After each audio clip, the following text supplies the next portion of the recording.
અત્યારની છોકરીઓ જે પ્રેમની આશા રાખે છે ને, એવો પ્રેમ તો લગભગ નવરો અને બેરોજગાર છોકરો જ આપી શકે. આનું કારણ શું? ટાઈમ ટુ ટાઈમ વોટ્સઅપમાં રિપ્લાય આપે, ક્યાંય ત્યારે ફરવા લઈ જાય, એક રીંગે ફોન ઉપડી જાય, છોકરી જ્યારે કહે ત્યારે એના એ જ સમયે કામ થઈ જાય. એવું તો નવરો અને બેરોજગાર છોકરો જ કરી શકે. અને છોકરીઓ તેને સાચો પ્રેમ સમજે છે.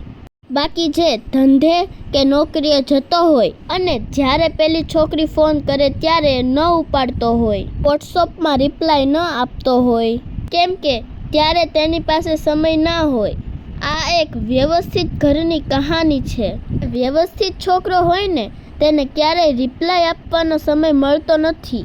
અને અત્યારની છોકરીઓને આવો પ્રેમ ગમતો નથી. હવે વિચારવાનું સમાજની દીકરીઓને છે કે એને કેવો પ્રેમ જોઈએ છે.